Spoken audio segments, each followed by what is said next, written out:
message is being broadcasted at the request of the Alabama state government.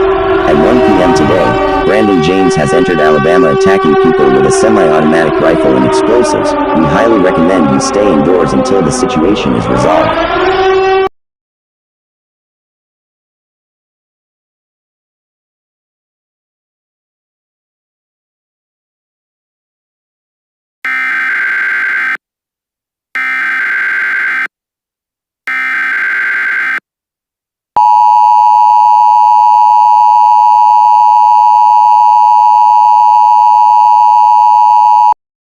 The following message is being transmitted at the request of the United States government.